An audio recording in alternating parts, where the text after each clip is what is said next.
नमस्कार, आप देख रहे हैं न्यूज कॉरिडोर्स और मैं हूं आपके साथ रूबी सिंह चौहान। जम्मू कश्मीर के पहलगाम में हुए आतंकी हमले को लेकर पूरा देश पाकिस्तान से आक्रोश में है। अब इसके नतीजे भी सामने आने लगे हैं। जी हाँ, आपको बता दें, पाकिस्तानी एक्टर फवाद खान की आने वाली फिल्म अबीर गुलाल को लेकर लोग उसे बॉयकॉट कर रहे हैं और इस मूवी पर अब प्रतिबंध भी लगा दिया गया है। ज्यादा जानकारी के लिए हमारे साथ हमारी सहयोगी शालू हैं। शालू, जिस तरह से इस मूवी पर प्रतिबंध लगाया गया है, 9 मई को ये रिलीज होनी थी पर अब इस पे प्रतिबंध लगा दिया है, क्या लगता है आपको, क्या ये निर्णय सही है? जी बिल्कुल, क्योंकि हमने देखा है इससे पहले भी जब पुलवामा हमला हुआ था उस समय भी जो है किसी भी तरह के, चाहे वो खेल जगत हो चाहे वो एंटरटेनमेंट जगत हो, तो कोई भी नाता नहीं रखने की सलाह दी गई थी। और उसको लेकर जो है सलाह क्या दी गई थी, क्योंकि अभी जो देश के लोग हैं वो खुद गुस्से में और वो खुद बाइकआउट कर रहे हैं। और आप देखिए कि पहले भी फवाद खान पे बैन लगा था, माहिरा जो खान है वो लोग सब यहाँ काम की है, 2-3 फिल्में की है। फवाद खान इनसे पहले भी बहुत सी फिल्मों में काम किया है, तो इसको लेकर उस समय भी बैन लगा था और अब फिर से दोबारा जो है बैन लग गया है। मतलब यहाँ के लोग बाइकआउट कर रहे हैं, इससे पहले भी बाइकआउट कर ही रहे थे लेकिन अब पूरी तेजी से बाइकआउट कर रहे हैं। और मुझे लग रहा है कहीं ना कहीं लोगों का गुस्सा जायज है, क्योंकि जिस तरह से पहलगाम में हमले हुए, निर्दोष लोगों की हत्या हुई, उसको देखते हुए इस तरह के कदम उठाए गए हैं। लेकिन बॉलीवुड के तमाम, आपने देखा होगा, तमाम सेलिब्रिटीज जो हैं शोक व्यक्त कर रहे हैं, श्रद्धांजलि दे रहे हैं। तो इसी कड़ी में पाकिस्तानी एक्टर्स जो हैं उनमें फवाद खान भी इंक्लूड है, उन लोगों ने भी श्रद्धांजलि दी है, शोक व्यक्त किया है। ये आप बात सही कह रहे हैं कि अभी कुछ देर पहले ही माहिरा खान का भी आया था श्रद्धांजलि के लिए पहलगाम में मारे गए लोगों को।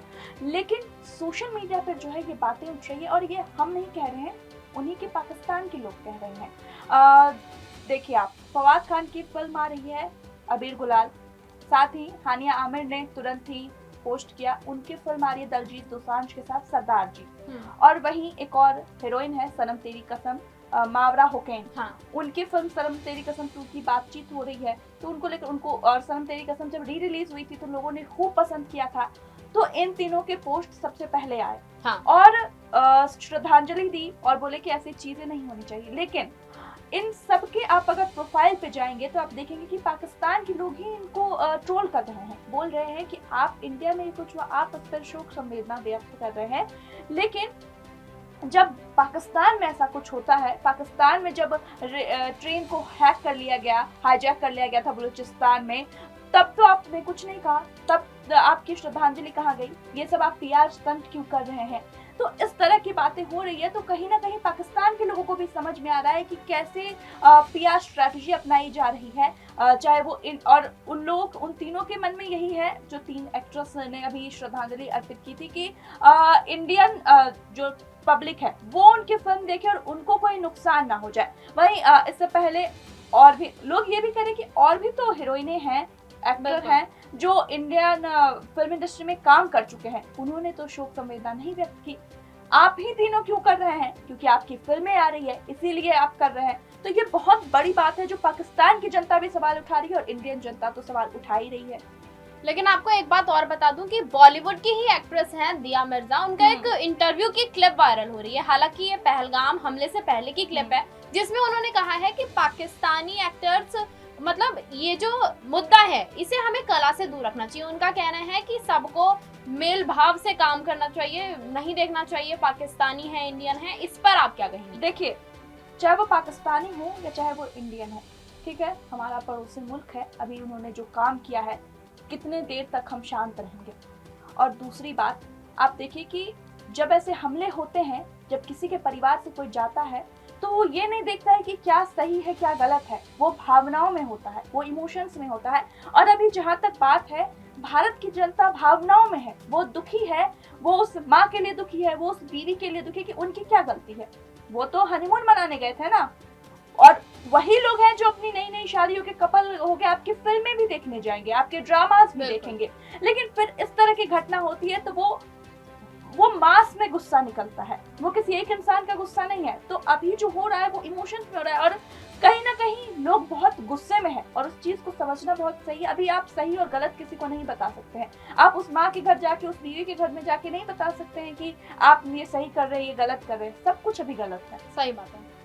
अभी मैं ऐसे न्यूज भी देख रही थी तो उसमें ये भी था कि एमवीए जो महाराष्ट्र की पार्टी है उन्होंने क्लियर बोल दिया है कि किसी ने अगर मतलब हम इस मूवी को रिलीज ही नहीं होने देंगे। और खुद मैंने देखा है स्क्रीनिंग जो लोग होते हैं स्क्रीनिंग करते हैं उन लोगों ने भी मना कर दिया कि हम स्क्रीन पर लगाएंगे ही नहीं इस मूवी नहीं, जो सूचना प्रसारण विभाग है वहां से भी कई सूत्रों के हवाले से आ रही है थी खबर कि ये फिल्म बैन ही हो जाएगी। और आपको बता दें कि याचिका तो दायर की गई थी कि जो पाकिस्तानी फिल्में हैं, पाकिस्तानी एंटरटेनमेंट इंडस्ट्री है, उसको इंडिया में बैन किया जाए। लेकिन 2023 में इस याचिका को खारिज कर दिया गया था।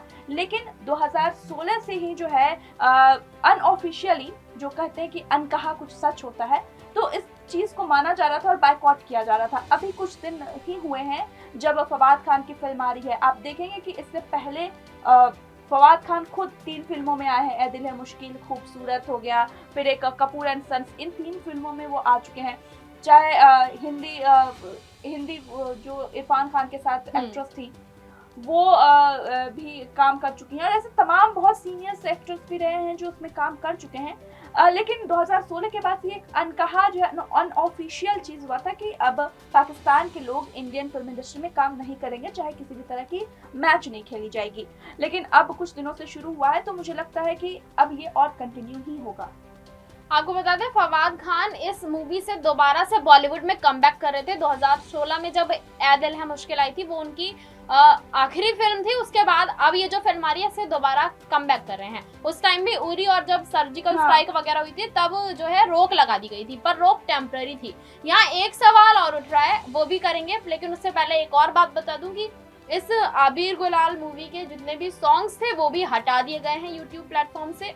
उनके पास प्रॉपर म्यूजिक राइट्स होते हुए भी लोगों का गुस्सा देखते हुए उन्होंने म्यूजिक हटा दिए हैं।